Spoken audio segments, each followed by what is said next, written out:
Hello friends, call leader classes में आपका बहुत बहुत स्वागत है। तो दोस्तों, ज्योग्राफी के कुछ महत्वपूर्ण प्रश्न देखते हैं जो कि प्रीवियस ईयर के प्रश्न हैं। तो चलिए दोस्तों शुरू करते हैं। सबसे पहला क्वेश्चन है कि क्षेत्रफल की दृष्टि से विश्व के देशों का सही क्रम क्या है।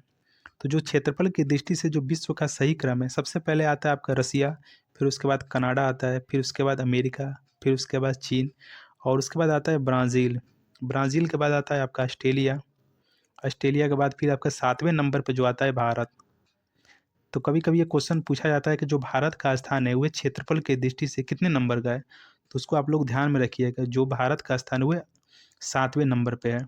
और कभी कभी ये भी क्वेश्चन पूछा जाता है कि जो क्षेत्रफल की दृष्टि से 8वां देश कौन सा है। तो उसका आप लोग याद रखिएगा, अर्जेंटीना।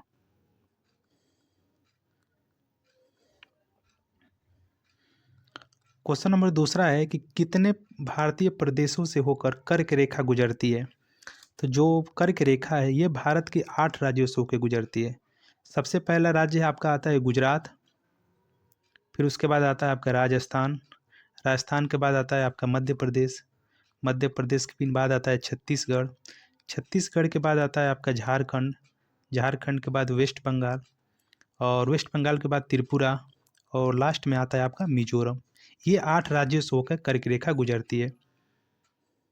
और ये क्वेश्चन पूछा जाता है कि कर्क रेखा को कौन सी नदी 2 बार काटती है। तो आपको इसको ध्यान में रखिएगा, जो एक माही नदी, इसका नाम है माही नदी, ये कर्क रेखा को 2 बार काटती है। क्वेश्चन नंबर तीसरा है कि भारतीय मानक समय की यामोत्तर नहीं गुजरती है। तो जो भारतीय मानक समय की जो यामोत्तर है ये 5 राज्यों से होकर गुजरती है, जिसमें झारखंड नहीं गुजरता है। 5 राज्यों को देखते हैं। सबसे पहले आता है आपका उत्तर प्रदेश, उत्तर प्रदेश के बाद आता है आपका मध्य प्रदेश, मध्य प्रदेश के बाद आता है छत्तीसगढ़, छत्तीसगढ़ के बाद आता है उड़ीसा और उड़ीसा के बाद आता है आंध्र प्रदेश। इन 5 राज्यों से होकर भारतीय मानक समय की जो यामोत्तर है ये गुजरती है, बल्कि ये झारखंड से होकर नहीं गुजरती है। जो भारत के मानक की यामोत्तर है इसको हम बोलते हैं 82.5 डिग्री पूर्वी देशांतर।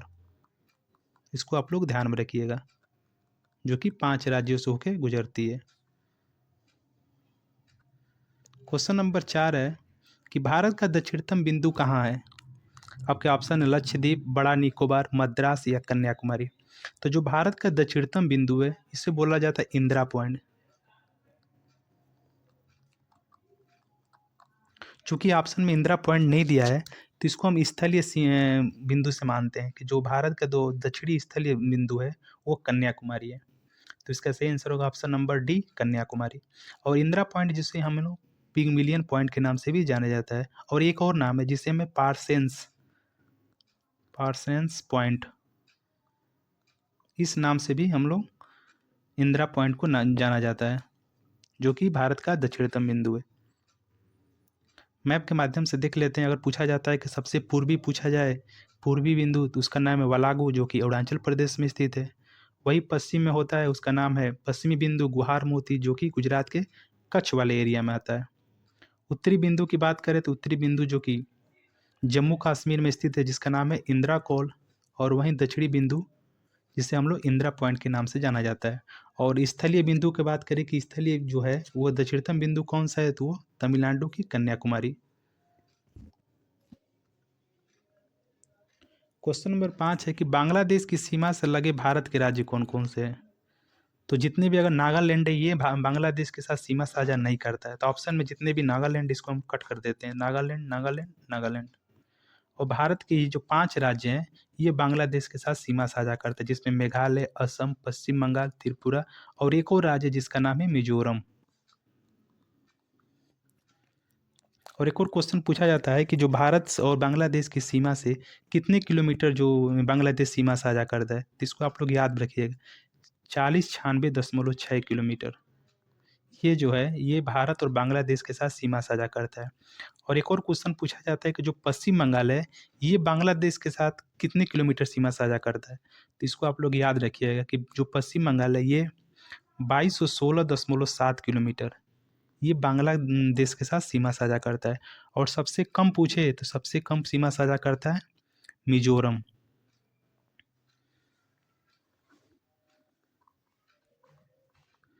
मात्र 318 किलोमीटर। तो इसका सही आंसर होगा option number A, Meghalaya, Assam, Paschim Bengal, Tripura और एक और राज्य है मिजोरम।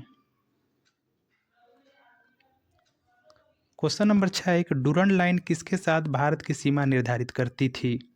ये आज़ादी के पहले से पूछा गया है कि भारत की जो डूरंड लाइन है ये किसके साथ सीमा साझा करती थी।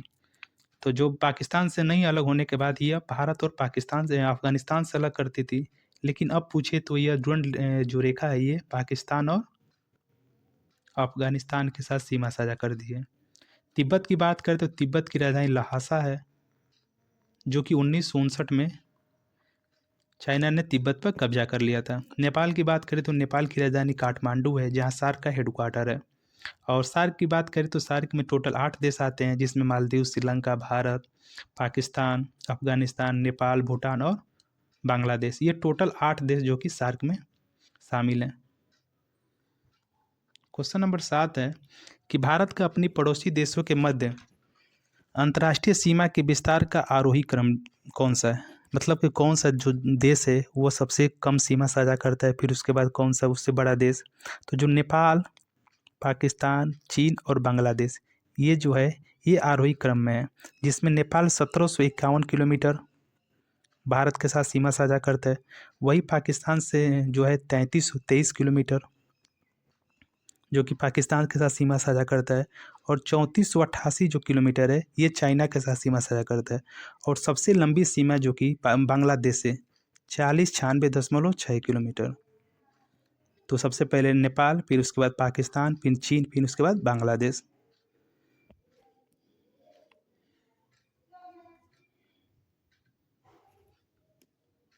क्वेश्चन नंबर 8 है कि कश्मीर घाटी स्थित है। तो जो कश्मीर घाटी है ये पीर पंजाल और हिमाद्री पर्वत श्रेणी के मध्य स्थित है।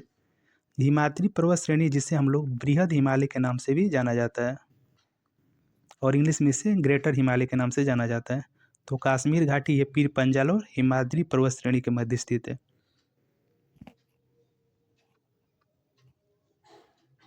क्वेश्चन नंबर 9 है, निम्नलिखित में से कौन सी भारत की नवीनतम पर्वत श्रेणी है? ये तो सबको पता है कि जो हिमालय श्रेणी है ये भारत का सबसे नवीनतम पर्वत श्रेणी है। वही प्राचीनतम पर्वत श्रेणी की बात करें तो सबसे प्राचीनतम पर्वत श्रेणी जिसका नाम है अरावली श्रेणी। और कभी कभी क्वेश्चन ये भी पूछता है कि अरावली श्रेणी की सबसे ऊंची चोटी का नाम है, तो उसका नाम है गुरु शिखर, जो कि 1722 मीटर ऊंचा है।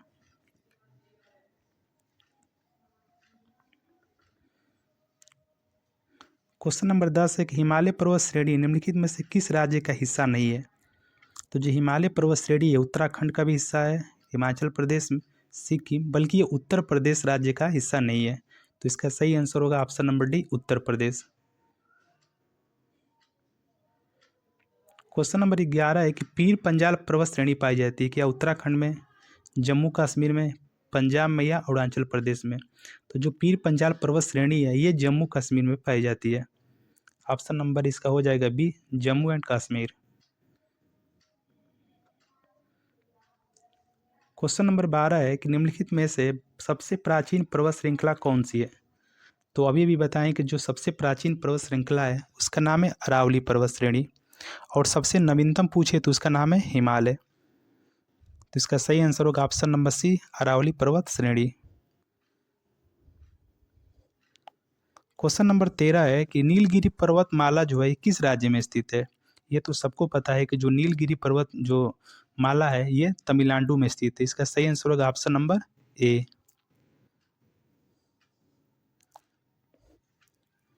क्वेश्चन नंबर 14 है कि दक्षिण भारत की सबसे ऊंची चोटी कौन सी है? क्या यह दोदा बेटा है, महेंद्रगिरी है, अमरकंटक है या अनाईमुड़ी है? तो जो दक्षिण भारत की सबसे ऊंची चोटी है उसका नाम है अनाईमुड़ी, और इसकी ऊंचाई की बात करें तो इसकी ऊंचाई 2695 मीटर ये अनाईमुड़ी की ऊंचाई है। और यह केरल के एर्नाकुलम और इडुक्की जिले में स्थित है। जो अनाईमुड़ी है ये केरल के एर्नाकुलम और इडुक्की जिले में स्थित है, और इसकी ऊंचाई 2695 मीटर है। और जो अनाईमुड़ी का शाब्दिक अर्थ होता है उसका शाब्दिक अर्थ होता है हाथी का सिर। तो इसको आप लोग ध्यान में रखिएगा।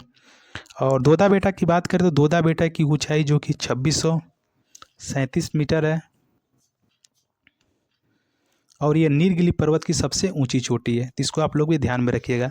महेंद्रगिरी की बात करें तो महेंद्रगिरी जो कि उड़ीसा में स्थित है, और उड़ीसा के गजपति एक ज़िला है, वहाँ ये स्थित है। और महेंद्रगिरी की ऊंचाई की बात करें तो महेंद्रगिरी की जो सब ऊंचाई है वो 1501 मीटर है, इसको आप लोग ध्यान में रखिएगा। वही अमरकंटक की बात करें तो अमरकंटक की जो ऊंचाई है 1065 मीटर है, जो कि मध्य प्रदेश में स्थित है। तो इसका सही आंसर हो जाएगा दक्षिण भारत की सबसे ऊंची चोटी अनाईमुड़ी। क्वेश्चन नंबर 15 है कि नर्मदा एवं ताप्ती नदियों के मध्य स्थित है। जो नर्मदा एवं ताप्ती नदियों के मध्य जो श्रेणी स्थित है उसका नाम है सतपुड़ा श्रेणी। और सतपुड़ा श्रेणी की सबसे ऊंची चोटी जिसका नाम है धूपगढ़। वही राजमहल की पहाड़ी की बात करें तो राजमहल की पहाड़ी जो कि झारखंड में स्थित है। विंध्य का पर्वत जो कि मध्य प्रदेश में स्थित है। और अरावली की पर्वत पहाड़ी तो आप लोग को पता है, ये गुजरात से लेकर दिल्ली तक इसका फैला हुआ है, जिसमें सबसे ऊंची चोटी इसका नाम गुरु शिखर है और इसकी ऊंचाई 722 मीटर है। क्वेश्चन नंबर 16 है कि नंदा देवी पर्वत में स्थित है। क्या वो नेपाल में स्थित है, सिक्किम में स्थित है, उत्तराखंड में या हिमाचल प्रदेश में? तो जो नंदा देवी है वो उत्तराखंड में स्थित है। और नंदा देवी और इसकी ऊंचाई की बात करें तो जो नंदा देवी पर्वत श्रेणी है इसकी ऊंचाई है 7816 मीटर। इसकी नंदा देवी पर्वत की ऊंचाई है जो कि उत्तराखंड में स्थित है। और पूछे कि उत्तराखंड के किस जिले में स्थित है, तो यह उत्तराखंड के चमोली जिले में स्थित है।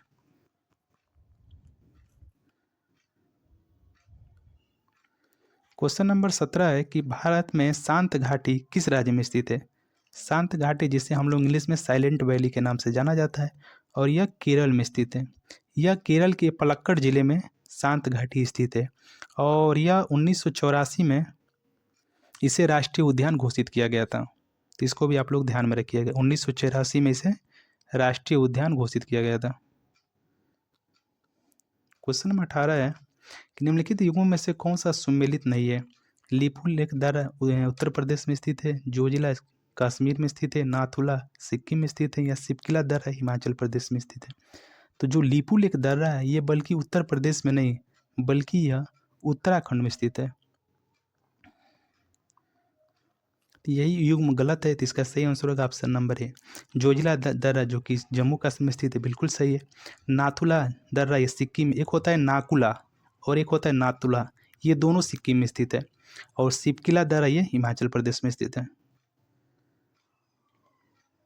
क्वेश्चन नंबर 19 है निम्नलिखित में से कौन सा हिमनद सबसे बड़ा है। तो ये तो सबको पता है, जो सियाचिन ग्लेशियर हिमनद है ये सबसे बड़ा हिमनद है, तो इसको भी याद रखिएगा आप लोग, सियाचिन। क्वेश्चन नंबर 20 है भारत की दक्कन के पठार पर बेसाल्ट निर्मित लावा सेलों का निर्माण हुआ है। ये हुआ है क्रेटेशियस युग में, जिसमें दक्कन की पठार और मालवा का जो पठार है ये क्रेटेशियस युग में इसमें निर्माण हुआ है। क्वेश्चन नंबर 21 है भारत की प्रादेशिक जल क्षेत्र का विस्तार है। जो भारत का जो प्रादेशिक जल क्षेत्र का विस्तार है ये जो तट से, जो भारत के समुद्री तट से लगभग 12 समुद्री मील तक फैला हुआ है। इसका सही आंसर होगा ऑप्शन नंबर बी। और 12 समुद्री मील की बात करें तो लगभग 21.9 किलोमीटर ये तट से लेकर 12 समुद्री मील तक इसका विस्तार है। क्वेश्चन नंबर 22 है भारत की तट रेखा की कुल लंबाई लगभग कितनी है। तो जो भारत की तट रेखा की कुल लंबाई पूछा जा रहा है तो इसका सही आंसर होगा ऑप्शन नंबर सी हो जाएगा, 7516.6 किलोमीटर है। वहीं अगर स्थलीय भारत की बस तटीय रेखा की लंबाई पूछे, जिसमें लक्षद्वीप और अंडमान निकोबार को शामिल नहीं किया जाए, तो वो टोटल 6100 किलोमीटर। और जब शामिल कर लिया जाता है तो 7516.6 किलोमीटर जो द्वीपों सहित हो जाता है। क्वेश्चन नंबर 23 है भारत के किस द्वीप का उद्गम ज्वालामुखी है। तो ये तो सबको पता है, जो बैरन द्वीप है, जिसको बैरन ज्वालामुखी हुए वो एक उद्गम ज्वालामुखी है, तो इसका सही आंसर होगा ऑप्शन नंबर डी। एक होता है नारकोंडम और एक होता है बैरन, तो बैरन जो द्वीप है वह उद्गम ज्वालामुखी संबंधित है। क्वेश्चन नंबर 24 है 10 डिग्री चैनल पृथक करता है। ये तो सबको पता है कि जो 10 डिग्री चैनल है ये अंडमान को निकोबार द्वीप से अलग करता है। वहीं पाक जल संधि है, ये भारत और श्रीलंका को अलग करता है।